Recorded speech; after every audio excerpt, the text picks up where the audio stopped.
If you would like to get really old school, let's continue talking about Amazon, right? They've invested Yeah, billions of dollars in the software that powers all of their delivery routes, all of their optimizations. It right. empowers their warehousing. It distributes products around the warehouse and enables Logistics. them to sell their own, to sell Yeah, third party, to provide a service to people. Done the same thing for digital delivery, and that's what AWS is, Amazon Web Services, and its cloud infrastructure. They keep designing these models that take care of their business needs that can also make quite a bit of money selling to others, and they aren't sharing that. You have all of these other folks who have a distinct need for this stuff, but what they're doing instead is like if you go to the warehouse of the average mid-size medical supply distributor anywhere in North America.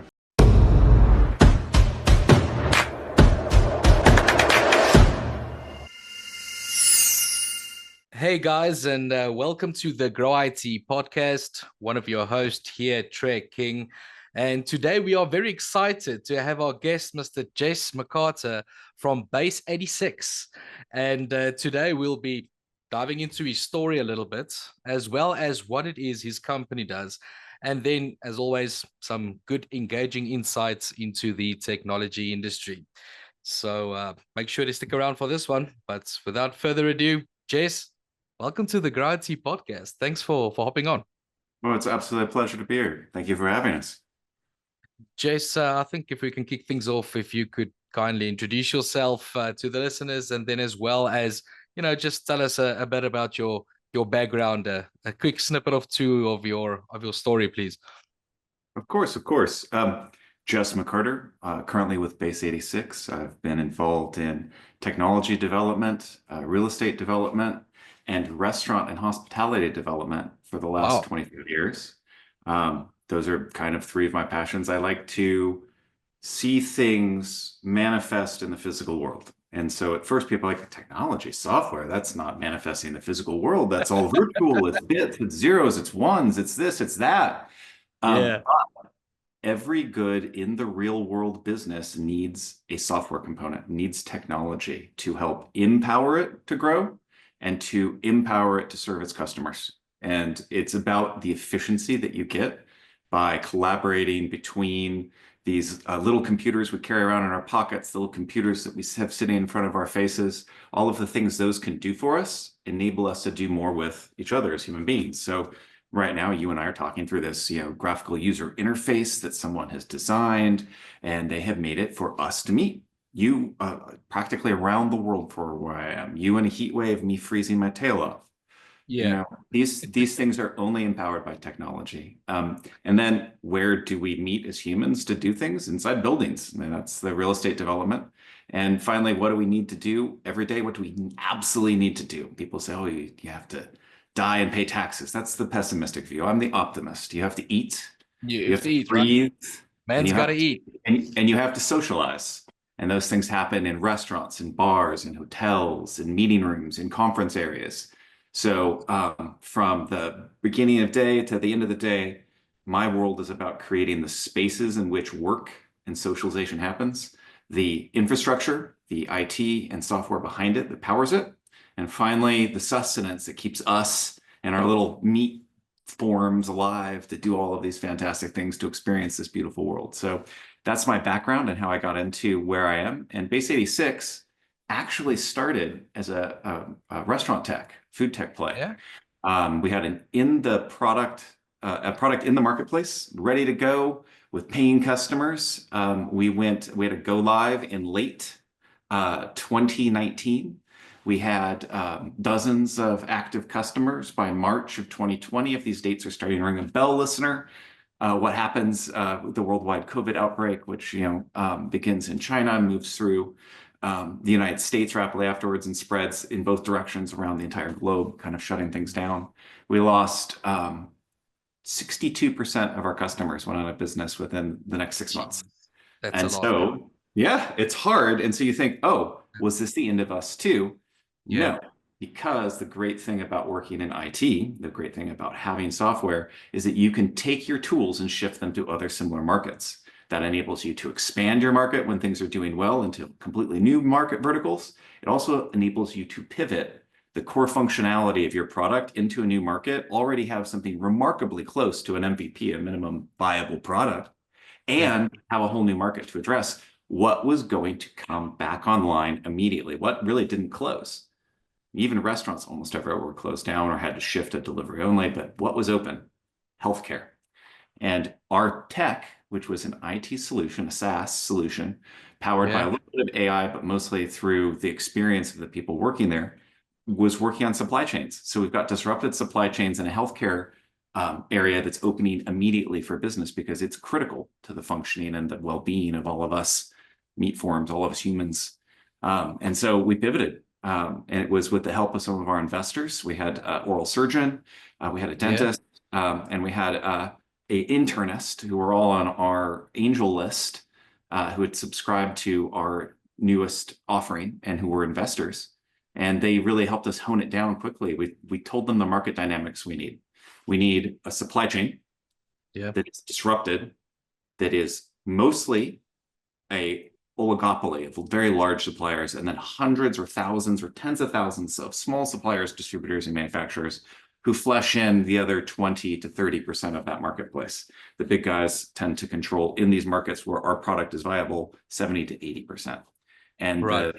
the health professionals were trying to rip their own arms off to say during this meeting, hey, guys, look over here, look at healthcare supplies. And Yeah. particularly the oral surgeon and the dentist were saying, look very specifically first at the dental market. It's smaller, it has a smaller number of SKUs, and it's the least technologically served of the markets. There is a lot of innovation in the tools, in the scanners, the x-ray machines, the fillings, all of the tools of dentistry and oral surgery. But there's not a lot of IT or software there. Right? There's some practice management softwares and PMSs. Yeah. But the stuff for controlling our supply chains, that's manual. We're doing that stuff on spreadsheets. We're doing that stuff. We have to Awful. teach new employees all the time what to do. So it was a very fractured environment that was ripe for innovation and was very underserved. Other than very basic IT related to security and HIPAA, health law compliance. Everything else was the Wild West. And so we did our pivot and Wild Wested it up, turned our product completely around by doing some rapid fire interviews and offering our stuff to free to solve the immediate crisis, which was personal protective equipment. How do we get PPE when supply chains are disrupted and the people we're used to Yeah. buying from don't have this stuff? Well, that's exactly Very. what our product was built to do, is to connect people with new potential suppliers and distributors to leverage efficiencies and to get product there faster. And so we were able Yeah. to launch into that marketplace almost immediately with very little fine tuning of our software in a rudimentary Yeah. format. And since then, we've been perfecting it. And everything since then has just been the twists and challenges of, I'm not a doctor, I'm not a dentist. I certainly understand the problems that the back office people at hospitals or the front office people at individual practices have. They don't know this stuff inside and out. But the person they'd ask about it is busy doing procedures and dealing with patients. So how do I get the information I need? Oh, well, what about a smart IT brain that sits there and soaks up all of the things that are being ordered from all of the places and uses machine learning and algorithms to compare it to all the other things that are available and automatically calculates, oh, you're used to getting boxes that have 100 pairs of gloves in them, and you're used to 40 boxes in a case. Well, we found 13 other suppliers with product that passes the identical ISO and ANSI and all of the other tests and standard, but it comes in different quantities from different places, powdered, unpowdered, different sizes. Voila, here's an instant comparison up for you with a shopping cart already filled in. And all you have to do is select from the vendor for each of these items. And we've already done all the calculations for you on how many you need to order. You don't even have to think about the fact that it's not the How same thing. awesome! How awesome is that just for inventory management? That is Yes. excellent. Oh, we hate inventory. Every other competitor in the marketplace is all about doing inventory. We think you shouldn't ever have to do inventory. There are two places where inventory is a huge problem. Well, three if you count theft, but let's think about the goodness of humans and put theft to the side. And let's just talk about the two important things. You do not want your supplies to impact your top line revenue. If you run out of something and you can't put a patient in a chair, in a bed, in a waiting room, in an exam room, you don't have the stuff to help that patient, you are losing top line revenue for every second that you're not maximizing your procedures, your follow through, keeping your error rate down. You are losing top line revenue and you are losing reputation. And the other Yes. time that's a huge problem is when it impacts your bottom line revenue. You're over Mm. ordering, and a lot of the supplies, even consumable supplies in healthcare, have expiration dates. They also have special recall codes that need to be tracked. Mm. That was not a big add-on because we were coming from a food background. Product that expires, it goes bad, it gets moldy, that has an average shelf life if it's temperature controlled and it's been handled properly. Yep. So all we had to do was adapt these tools that we already had for food into this new marketplace of medical. And suddenly we were engaging with a $10 billion marketplace that is not just underserved, it's largely unserved, other than Unserved. inventory management companies, which Yeah. want you, Yeah. some of them, and I bless their hearts, I love them to pieces. One of our initial competitors is a product called Zen Supplies. Yeah. And I love Tiger to death. He's just an awesome human being. He is fascinated with inventory. Loves to count stuff. He's like the count from Sesame Street. One medical thing. Two medical things. Love that. Three medical things. Good for you, Tiger. We have Yeah. referred many of our potential customers who are into inventory to Tiger and to Zen Supplies. We're like, if you like supply counting, if that is your place of Zen, that's where his company name comes from. You will love this company. They just do inventory. We'd never want you to count anything again. What we want to do is intelligently integrate with your practice management software, track your bookings, who actually comes in for procedures. We Yeah. want to give a very good estimate that's always updated based on actual use of how much product you need for each of these procedures. And we will keep you out of the bad 10% on each end. The top line 10% where you have nothing to service your customer with, and the Yeah. bottom line 10% where you're throwing things away that are extra and expired or over ordering expensive stuff. We'll do all of that with our system automatically. You focus on your patients. And not 4 out of 5 dentists agree. And the fifth one's like, don't brush your teeth, drink sugary soda, whatever. But the other Yeah. four, But like, yeah, don't count stuff again. I'm so happy. It's a waste of my time. No one liked doing it. I mean, If I'm it's thinking I'm thinking from a value standpoint, the just from I mean, there must be some serious cost saving that these dentists are currently experiencing by making use of this technology certainly cost and time savings, and time, right? Well, I feel that that's the real utility of IT infrastructure and software is that there is a theoretical non-maximum. There is no maximum amount of money you could earn, right? What is Elon worth? Speaking of South Mm. Africa, so Elon's worth something like $500 billion now. So Yeah. you could have an infinite amount of money theoretically, but Yeah. you only have so much time in each day, in each week, and in each lifetime. And again, this is an optimistic view. We want to maximize. We want to Mm. maximize the time that the provider can spend with a patient in a doctor's office, in a vet's office, in a dental office. Maximize that. You focus on what you do, which is procedures, healthy outcomes, and patient care. Spend Yeah. more time doing that. Spend less time counting things, less time ordering things, less time Mm. thinking about things. The one person in your office, and there's never more than one, the one person in your hospital, and there's never more than one, who really likes to count stuff. Give them the job of setting up all the trays. In the medical sphere, if you go into the average hospital, you'll find Yep. these remarkably similar carts. Doesn't matter who the manufacturer is. They have either 5 drawers or 6 drawers. The first Mm. 2 drawers are 3-inch drawers. The next 2 drawers are 6-inch drawers. And then the 5-drawer one, the last drawer, the fifth drawer, is a 9-inch drawer. There is a metric equivalent. They are the same around the world to within the millimeter. Yep. And there's only so much stuff that fits them, and there's only so many of them that you use in a day as you roll around the hospital. And Mm. Mm. all we need to know is how many carts you have to set up every day. And one of the things we can do is we can even print out a little list for the person in your office who loves to count things. And they can Yep. just count things into carts and be ready for all the procedures.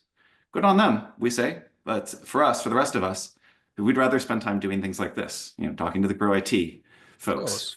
talking to our customers, giving our customers better service. So, and that's what the world of large language models and huge data sets and increased computational power can do. It enables this IT brain, this AI buddy, who's there counting things for you, giving you a list of all the things you need to order, telling you when you need to order them. And it's Yeah. not provided by, like, to throw the name of a 800-pound gorilla around. It's not provided by Amazon. So if you look at like Mm. a company like Amazon, when they offer you a subscribe and save or any sort of ordering software, That their IT is designed to maximize how many products they ship and how much money they make. It's Yeah, not designed to care about your top line or your bottom line revenue. It's designed to care about of theirs. course. We're The not. but actually talking about Amazon and Yeah. places like that, tell me, Jess, what's your opinion on, just general from a market perspective, right? What's your Mhm. current take? Things that you've picked up lately. Obviously, I know AI is a front runner, right? But Mhm. is there something interesting that you've lately picked up? I've actually listened to what you mentioned earlier. For example, like a lot of the from the dentist industry, a lot of them are still doing things old school, or they might have this old 2000 legacy system in place, I suppose, as well. Those type of things. But from a market perspective, what have you like what's out there these days? What's happening? Oh my God. Um, if you would like to get really old school and you'd like to, let's continue talking about Amazon, right? They've invested Yeah, billions of dollars in the software that powers all of their delivery routes, all of their optimizations. It right. empowers their warehousing and it distributes products around the warehouse and enables Logistics. them to sell their own, to Yeah, sell third party, to provide a service to people. Then they've done the same thing for digital delivery, and that's what AWS is, Amazon Web Services, and its cloud infrastructure. yeah. They keep designing these models that take care of their business needs that can also make quite a bit of money selling to others. Mm, And mm.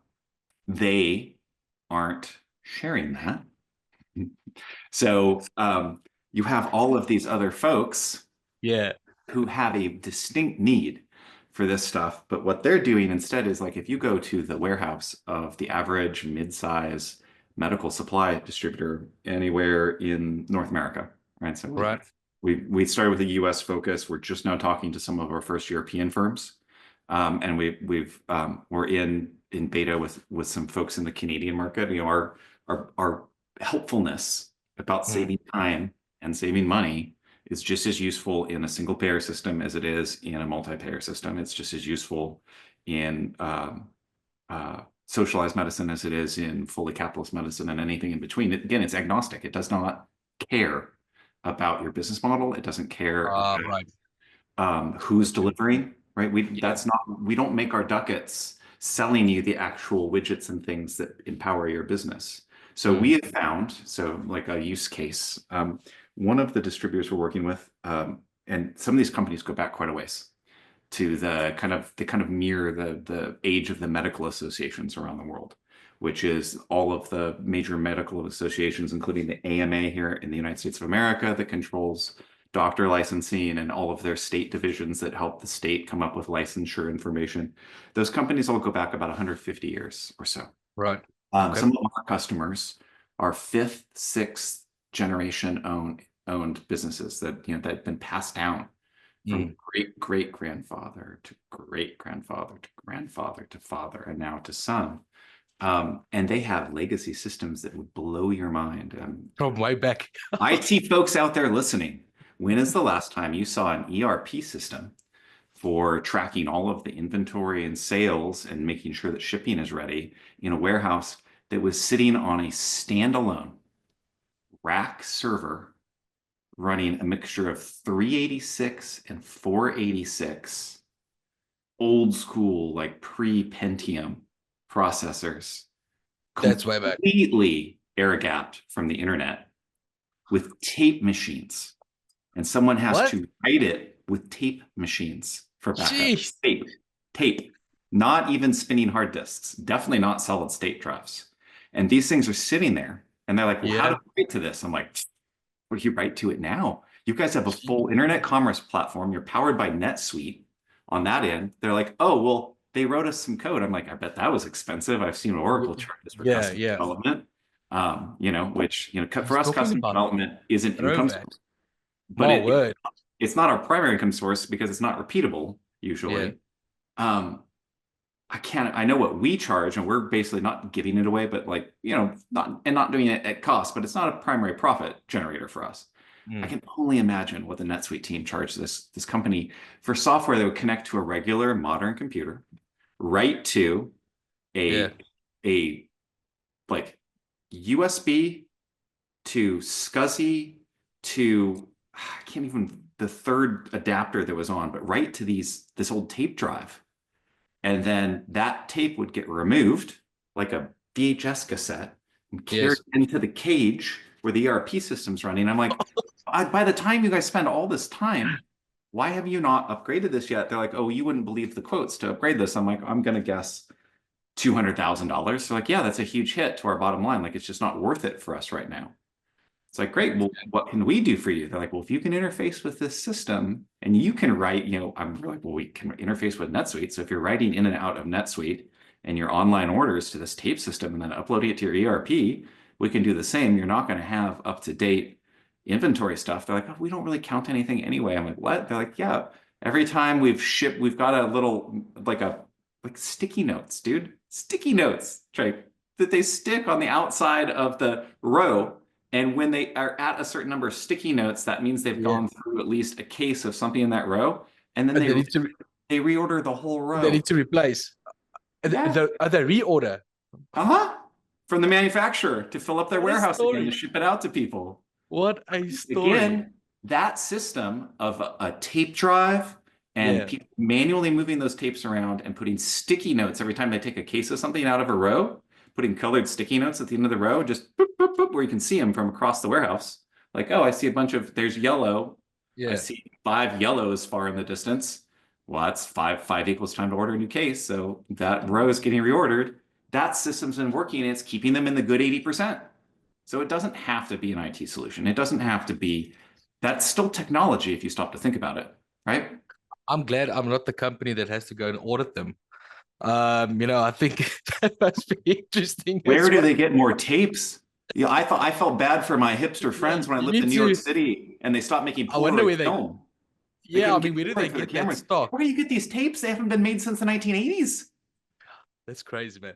Tell me, just what I wanted your opinion on is, I mean, you've been at this for quite some time, right? As well as, uh, it was so profound to me to hear you out when you mentioned, that the fourth, thinking ahead the whole time of things that comes your way from an economy point of view. We spoke about COVID.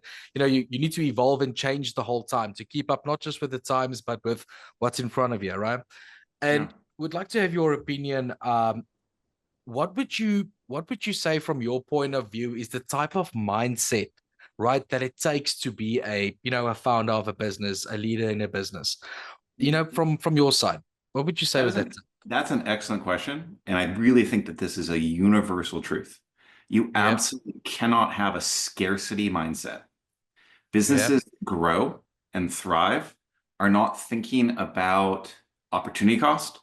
They're not thinking about um, a zero-sum game where they're winning some market and that means someone else has to be losing market. right. They're thinking about the future and how to grow everything. And it's not as trite as those statements, like those cliches, like a rising tide lifts all boats. Yeah, I've sat by a harbor reading a book. I grew up by the Yeah, beach. And yes, the tide does make the boats go up. It also swings them around. For a while, they're pulled in toward shore, and for a while, they're pulled away from shore. yeah. What the mindset is not just a growth mindset. It's not a circular, repetitive mindset, but it's an understanding that everything that tide's going to happen multiple times a day as the earth rotates and the moon rotates around the earth. It's going to happen. Those boats Mm, are going to move. And eventually the movement is going to pull on those ropes that hold them to the anchors yeah. or tie them to the dock or whatever it is they're attached to. And those ropes will fray and those ropes will break. Things over time will need mending and things over Mm, time will need replacing. If you are so stuck on what is you have done, you will never do anything new. If you're so stuck on how someone else is winning, quote unquote, or doing well, then you will never win or do well yourself. You cannot mm, think that it's going to rain tomorrow. You have to think, if it rains, here's what I do. I put on my slicker, pull up my galoshes, I open my umbrella, and I just go about the day and stay as dry as I can, but acknowledge that when it rains, I will get wet. When COVID happens, I will pivot. When an important mineral or something I use becomes very scarce and expensive, I will change my formula, right? Mm, If you well look at said. the largest companies stuck in their way, and not to, this is unlike the tape drive example, those are relatively rare in IT. We don't see a lot of people stuck in their way necessarily, even if they don't spend the money to innovate with each generation of innovation, they still over the long haul innovate. But like Right. Johnson and Johnson, international firm making baby powder, making talcum powder, stuck on this idea of having to use talc, a very old technology, for a powder that acts as a desiccant that can be applied to the human body safely, but only applied to the human body safely if that talc is not tainted with asbestos, which is a Eesh. lot of the talc in the world Red happens flag. next to asbestos. And so we've got this cancer-causing agent being rubbed Yeah. on babies and a huge lawsuit because they were so stuck in how they had done things that they Mm, don't think about how they had done things could negatively impact the things they want to do in the future, or even keep them from growing. To yeah. start a business, you cannot be mired in how it was done. You cannot be in a scarcity mindset where you think that things are going to go wrong immediately. In fact, not only can you not be in a scarcity mindset, to be successful in business every day, you need to walk into even the most successful business you've ever been involved in your life and go to yourself, this could fail today. And if it does, what do I do next? How do I take what I've learned and take it somewhere else? Take it somewhere else. Yo, Jess, well, first off, I need to commend, and tell you, kudos, man. I can fully understand why you and your business is so successful. Looking back at the value points, what it is that, you guys do and obviously bring to the table, to your clients. So, I wish you guys all the best, going forward, and then, only growing from strength to strength. Thank you for coming on today. I think there's a lot of people that made a lot of notes, Good, good. and thanks for giving back a bit as well. Just before I let you go, Jess, where can they get hold of you guys? Well, if they're looking to learn more about how we can positively impact their supply chains, and please don't get stuck in a scarcity mindset and think that we're just doing healthcare. Again, there are many, many markets in this world that we plan on expanding to as we move forward. So if you have this common set of problems, various suppliers, some of whom are less organized than you would like, or you are a supplier who's less organized than you like, please join us at BASE 86.com. That's our primary website. You'll find us on the social medias. Although, when we're talking about our growth mindset, we were very surprised to find that even people in businesses who are looking for innovation aren't in the markets Mhm. we've been in so far, that Right. online. But it actually, if you stop to think about how social takes a little bit of time, and how the people that we're trying to reach are ones who already are short on time. They should be spending with patients and doing other things. It does make a little bit of sense. And many of them at the end user level, at least, are small business owners who don't even need to use, say, a LinkedIn to connect with a Yeah. next job opportunity or a next client.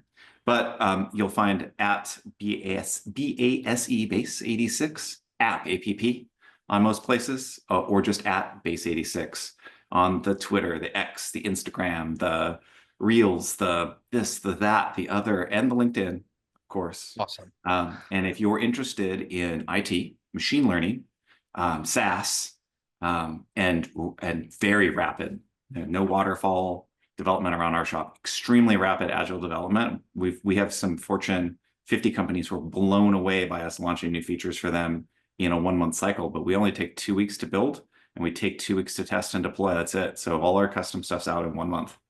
New feature request, 1 month, right? It takes 1 month to build it, 1 month and to test it and to deploy it. So base 86. Apes 86. And people ask, where's that from? It's from our restaurant days when we started in food tech. To be 86th of something at a restaurant or a bar is to be sold out of it, right? You don't want your All home base. right. You don't want your home Yeah. base, your kitchen, your pantry, your office supply shed to be 86th out of any of your supplies. So your base needs to be kept non-86th. You count on base Okay. 86 to come That in, get makes your sense. supplies in order, and never Yeah. do inventory again. Awesome. Thanks, Jace. Thanks for hopping on, man. I hope I can get you back sometime.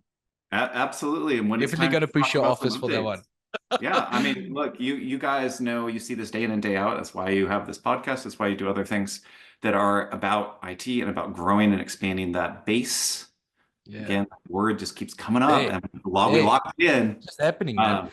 Um, as you expand that base, if you guys have more questions, or if there's listeners that would like to know more and they can't find it on our website, and want to have us back for a Q&A session, love to do one of those with the Ask Me Anythings. Those are always fun. So AMA or Q&A in the future, we'd be happy to participate. We learn from other people, and we hope that anything we've learned and can share is useful to others too. Awesome. Thanks, Chase. Keep well. Absolutely. Thanks for hopping on. Take care. Bye now. Bye.